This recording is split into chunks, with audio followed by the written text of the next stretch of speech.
بسم اللہ الرحمن الرحیم۔ السلام علیکم ورحمۃ اللہ وبرکاتہ۔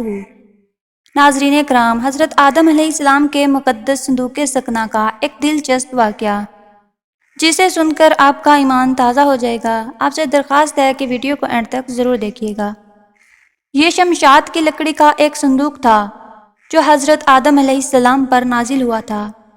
یہ آپ کی آخری زندگی تک آپ ہی کے پاس رہا، پھر بطور میراث یہ جگہ بعد دیگرے آپ علیہ السلام کی اولاد کو ملتا رہا، یہاں تک کہ حضرت یعقوب علیہ السلام کو ملا اور آپ کے بعد آپ کی اولاد بنی اسرائیل کے قبضے میں رہا، اور حضرت موسیٰ علیہ السلام کو مل گیا۔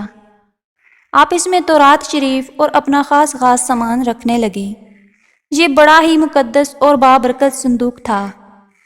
بنی اسرائیل جب کفار سے جہاد کرتے تھے اور بنی اسرائیل جب کفار کے لشکروں کی کثرت اور ان کی شوکت دیکھ کر ڈر جاتے اور ان کے سینوں میں دل دھڑکنے لگتے تو اس صندوق کو اپنے آگے رکھ لیتے تھے، تو پھر اس صندوق سے ایسی رحمتوں اور برکتوں کا ظہور ہوتا تھا کہ مجاہدین کے دلوں میں سکون و اطمینان کا سامان پیدا ہو جاتا تھا، اور مجاہدین کے سینوں میں لرزتے ہوئے دل پتھر کی چٹانوں سے بھی زیادہ مضبوط ہو جاتے تھے۔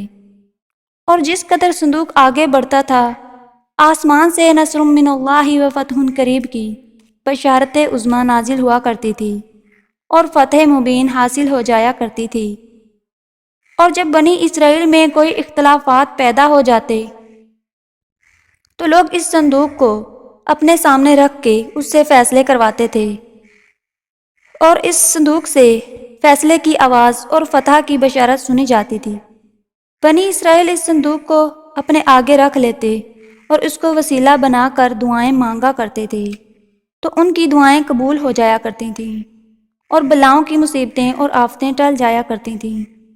الغرض یہ صندوق بنی اسرائیل کے لیے تابوت سکنہ اور قدر و رحمت کا خزانہ تھا، اور نصرت خداوندی کا نہایت مقدس اور بہترین ذریعہ تھا۔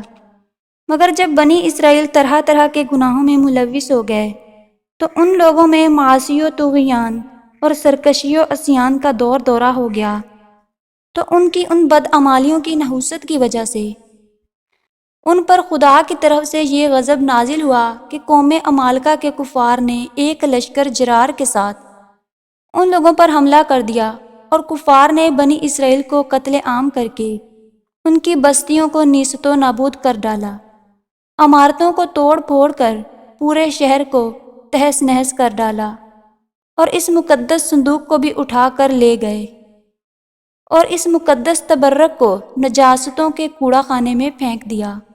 لیکن اس بے ادبی کا قوم عمالقہ پر یہ وبال پڑا کہ یہ لوگ طرح طرح کی بیماریوں اور بلاؤں کے ہجوم میں جھنجھوڑ دیے گئے۔ چنانچہ قوم عمالقہ کے 5 شہر بالکل برباد اور ویران ہو گئے، یہاں تک کہ ان کافروں کو یقین ہو گیا کہ یہ اس صندوق رحمت کی بے ادبی کا عذاب ہم پر پڑ گیا ہے، تو ان کافروں کی آنکھیں کھل گئیں۔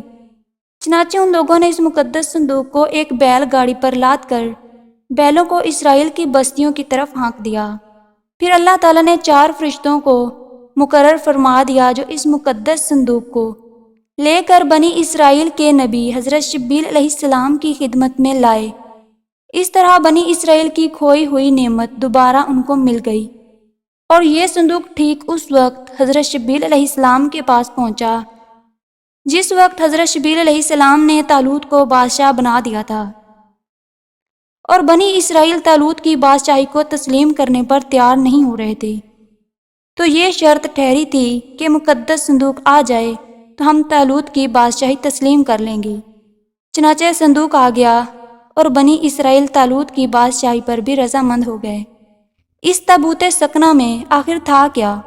اس مقدس صندوق میں حضرت موسیٰ علیہ السلام کا عصا اور ان کے مقدس جوتے، حضرت ہارون علیہ السلام کا عمامہ، حضرت سلیمان علیہ السلام کی انگوٹھی، تورات کی تختیوں کے چند ٹکڑے اور کچھ من و سلوہ، اس کے علاوہ انبیاء کرام علیہ السلام کی صورتوں کے حلیے وغیرہ سب اس مقدس صندوق میں تھا۔ امید ہے آپ کو ہماری آج کی ویڈیو پسند آئی ہوگی۔ اگر ویڈیو پسند آئی ہو تو اس کو لائک اور چینل کو سبسکرائب ضرور کیجیے گا۔ ملتے ہیں آگے کسی اور اچھی ویڈیو میں، تب تک اپنا خیال رکھیے گا۔ فی امان اللہ۔